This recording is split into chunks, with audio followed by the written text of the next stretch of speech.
Welcome to Invest in Yourself, the Digital Entrepreneur Podcast. Join the podcast mogul Phil Better as he interviews successful entrepreneurs that make their living in the digital world. Now, let's join your host, Phil Better, and his special guest today on Invest in Yourself, the Digital Entrepreneur Podcast.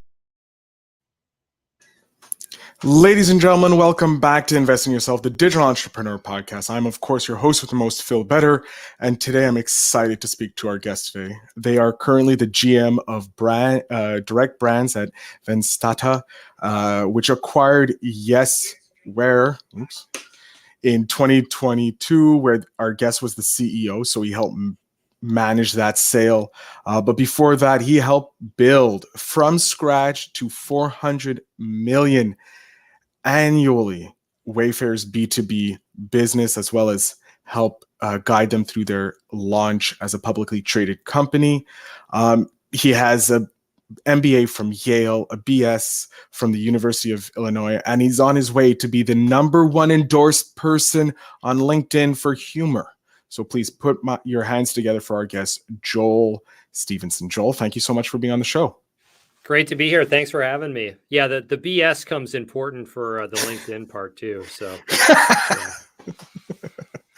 yeah. Joel, how you have had a very varied career.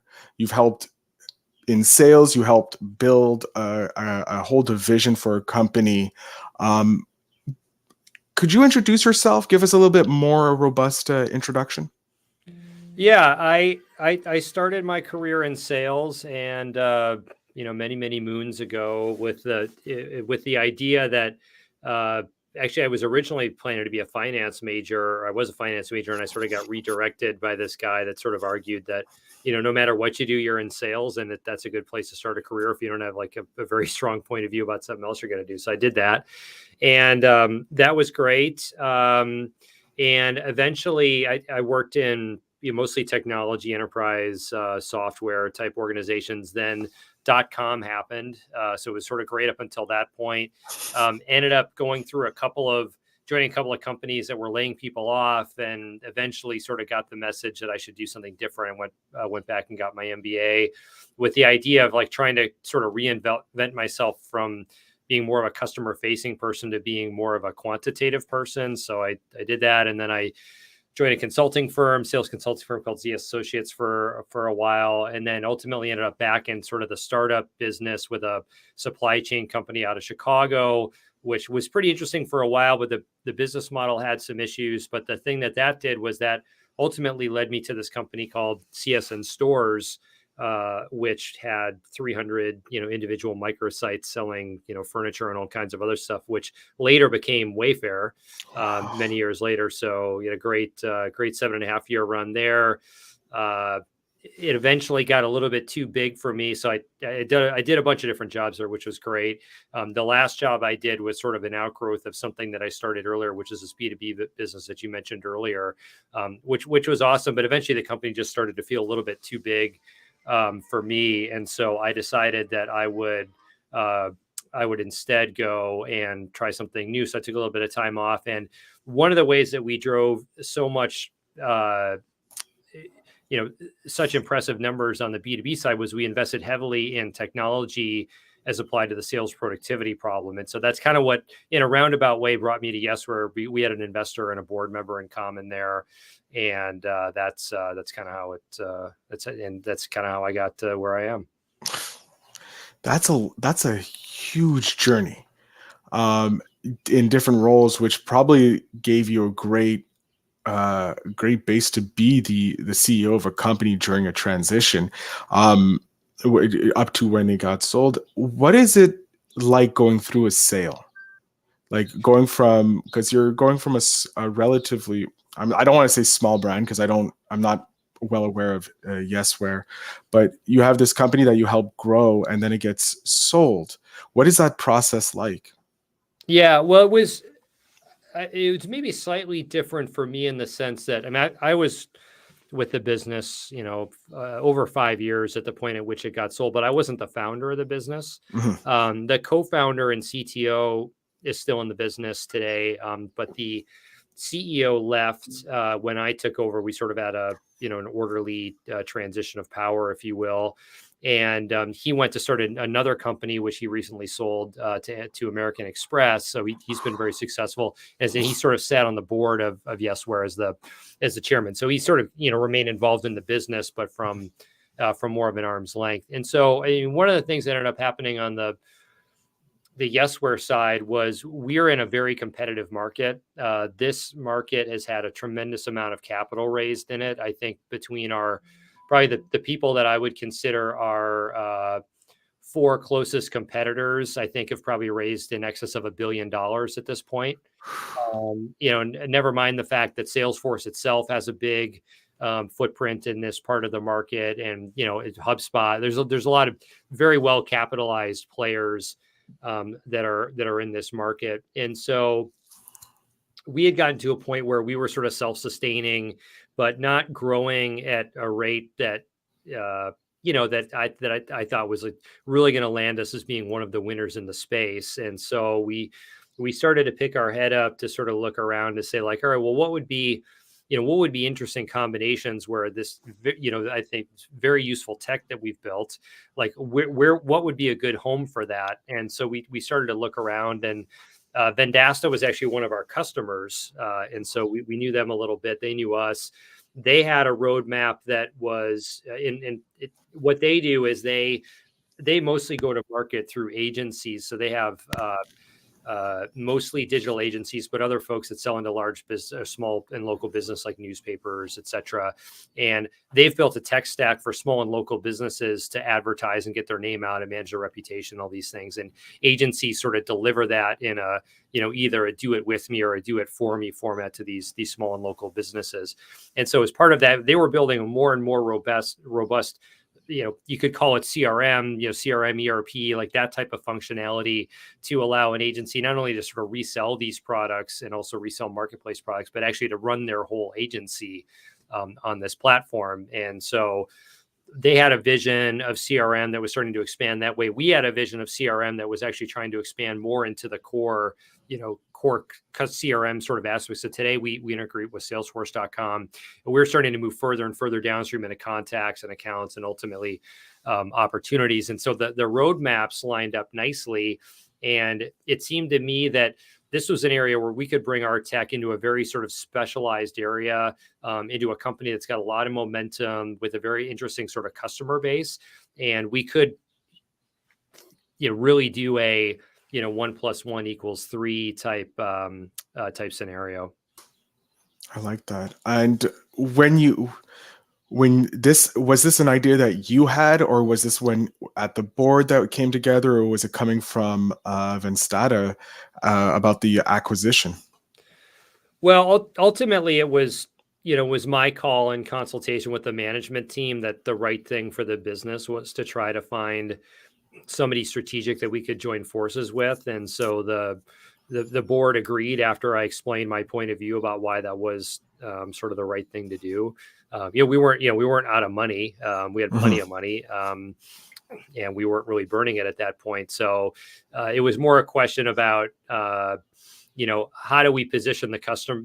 How do we position this thing for success? I had a mentor a long time ago that said, one of the big roles of the leader is to change the rules of the game in our favor. And that was one of the ways in which I could sort of conceive of trying to change the rules of the game in our favor was to join forces with somebody else. I like that. I like how you saw that there was a bigger benefit to the company to make the company better, and the product and help the clients was partnering with this bigger brand and merging into an even stronger brand. I want to talk to maybe some other CEOs who are maybe in that place, or people coming into the world with their own company, founders in that. What tip would you have for, moving into becoming a company that's looking to be acquired? Well, there's an old saying that companies are bought and not sold. And, kind of having gone through this process, I could tell you that really resonates. It's much easier to work with a company that already understands you, that has some affinity for you, that sort of gets it, versus, showing up randomly to a bunch of other companies and saying like, hey, this you should be excited about for all these reasons. It's a very different dynamic. Now, both dynamics work. There are very successful sale processes that happen with no one sort of initiating that. It really depends, but I think the most important thing you can do, it's sort of silly to even say it, I guess, but the most important thing you can do to get your company sold is make sure that it's a company worth buying.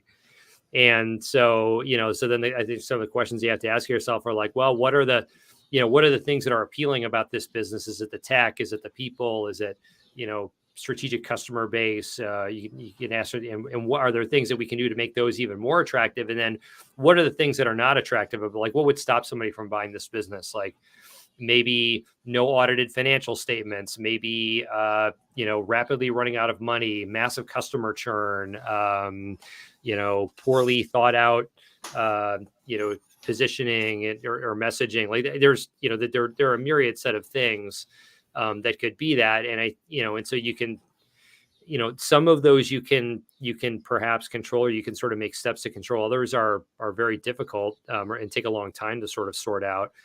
So I think that the best thing you could do is just sort of be honest with yourself about where things are at. And to me, a huge part of it that I think sometimes entrepreneurs overlook, my old coach used to say this thing about like some entrepreneurs are pathologically optimistic. And that's a great thing about entrepreneurs, right? Because if you really knew the odds going in, there probably wouldn't be a lot of businesses actually started. So this is sort of it's a sort of a feature and a bug in some ways. But when it comes time to really take stock of your situation, I think just dealing with reality and understanding what is actually going on is important, and being honest with yourself about, hey, this is not going well. We've tried a bunch of things. It could be better. And the opportunity cost of your time, to move to a different table, whether that's, an acquisition, or whether it's, hey, actually we should shut the company down because it's not only my time, it's all these people's time. And this may not actually work. And we should just try something new, or we should return the money to the investors, or we should go to the investors and say, this isn't working. We need to do something totally different. And we need this much amount. But I think, being willing to sort of call the question can be very difficult for, myriad psychological reasons, escalation of commitment, among the chief ones. That is some great, like I was starting to have introspective questions about myself when you were talking. So thank you for that. I'm looking forward to re-listening to this part and just learning, because that's a really great tip. I think that taking stock of where you are and where your business is always something that's important for us entrepreneurs to remember to help us grow and become better. I want to know, in your journey of starting in the sales to managing a sale of an acquisition of a company, do you have any memories of like that cement the why you went down this road, this journey that you're on? COVID was a bit of a flashpoint for us, because what ended up happening was we'd done a bunch of work on the product to make it better and better and better. And we started to see retention getting better. We started to see top of a lot of things were like starting to get better. And then all of a sudden COVID hit, and, we lost a good chunk of revenue almost overnight. Where most of our new business comes in via product-led funnel. So we have a lot of individuals, we have people that buy monthly. So while we do have some big enterprise customers like Yelp, that has, thousands of users on Yesware, the average Yesware user is smaller. And so we saw, a bunch of salespeople lost their jobs at the beginning of COVID. And so it never really came. It wasn't like a V-shaped recovery. It started to go back up, but it just sort of felt like we were just getting momentum. We had lost that momentum. It wasn't clear where the restart was going to sort of come from. Mm-hmm. And then you sort of look at that versus, the competitive market and the dollars that had been raised, and what some of our competitors were doing, the resources that they had that we were sort of competing against. And it just struck me that, yeah, there certainly was a path where we could have, gotten back to, venture capital expected levels of growth, but it was a very, very narrow path. And after COVID, I think the team didn't necessarily have all the gas in the tank that it needed to really go, incredibly hard after after the set of things that might have been needed to do it, even and do those things thinking that they had a high chance of success, but when reality that any individual one of those things probably had a low chance. I like that. What's next for you? What's the next challenge or next goal that you have to reach? Well, at the moment, my top priority is making sure that the Yesware and Vendasta integration goes well. Vendasta is in a fortunate position where we've been able to acquire a couple other companies as well, and so there's a lot of there's a bunch of interesting things that are starting to happen, but it takes a bit of work and a bit of effort to get those teams kind of together and figure out the motions and cross sells and various go to market motions that will change. And so that's currently what I'm focused on, is making sure that Vendasta as a company can make the most out of this acquisition and future acquisitions. And beyond that, then I don't know. We'll see.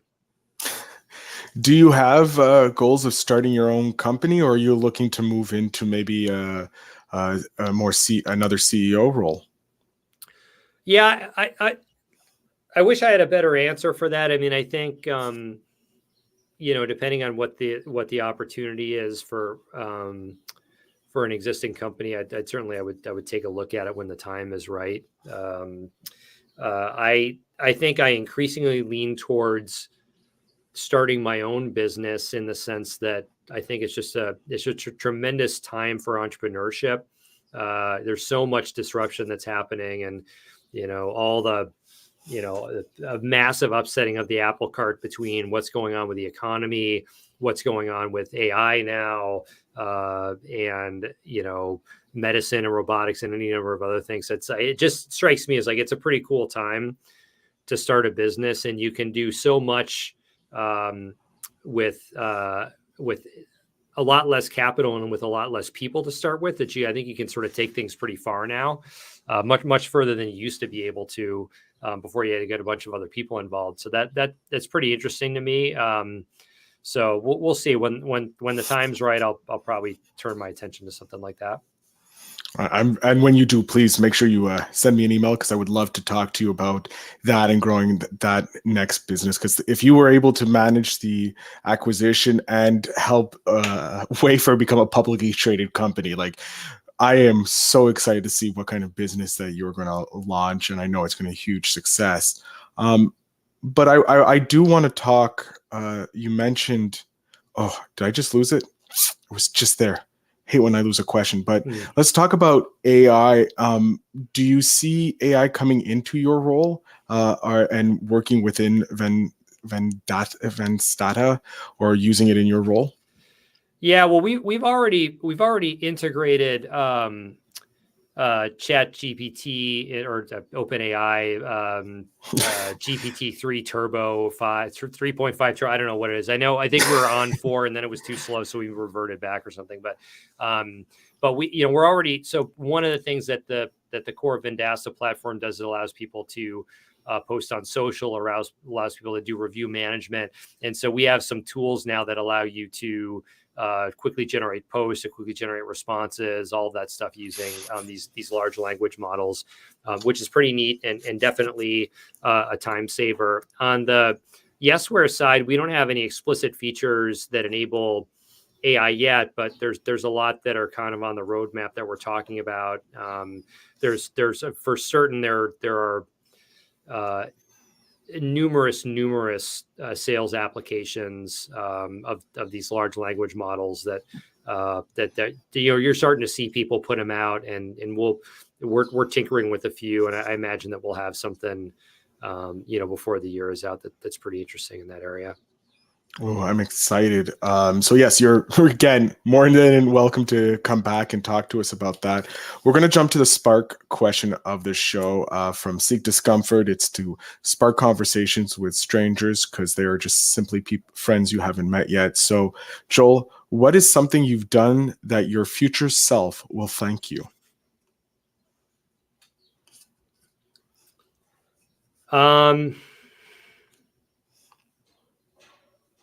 I think maybe this gets back to some of the humor stuff, but I think I've like stopped taking myself and maybe life so seriously. I mean, there are things that I'm very definitely serious about that, I've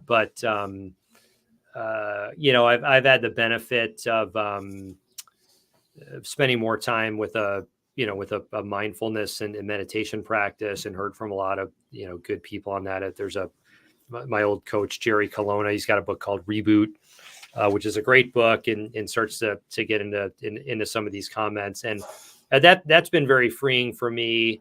To just sort of lighten up a little bit and realize that that I'm fine, and there's no the set of things that could be going wrong to me are definitely not going wrong to me, and I've got it so much better than so many other people. And if we hit a number, if we beat a number by 10%, or we drop a number by 10%, like in a given quarter, it maybe doesn't matter that much. The trend's important, the people are important, like what you're trying to build together is important, and just being able to just not be so attached to everything, whether they're numbers or results or really anything for that matter, has been very freeing, and has allowed me to focus, I think, in a much more robust way on what I'm actually doing in sort of an ironic way. Awesome. Joel, I'm going to jump off stage here. I want you to let my audience know where they can connect with you for if they want to see if you can be mentor, you can help them with events data being implemented into their companies. So the floor, sir, is yours. A couple ways to do that. If you're interested in Yesware and sales content, you can go to yesware.com. We've got 10 years plus of great sales content. It's all free. You can also start a Yesware trial there. We've got a free tier forever that you can use. On the Vendasta side, you can go to vendasta.com and learn all about Vendasta. You can find me on LinkedIn. It's / Joel Stevenson GM. And I also do a podcast called The Hard Sell if you're interested in selling topics. And you can find that at yesware.com /podcast. Awesome. Joel, thank you so much for being a guest on the show. I can't thank you enough for helping us understand the process of selling a company or being acquired. Yeah, you're welcome. I think they're all different, and this was certainly a learning experience. But it's something that if you're an entrepreneur for long enough, you're probably going to go through. So worthwhile getting educated on it. Excellent. To my audience, make sure you check out the show notes down below so that you can connect with Joel. And definitely, if you're into the sales, check out his podcast so that it can help you take it to the next level. And remember to always invest in yourself.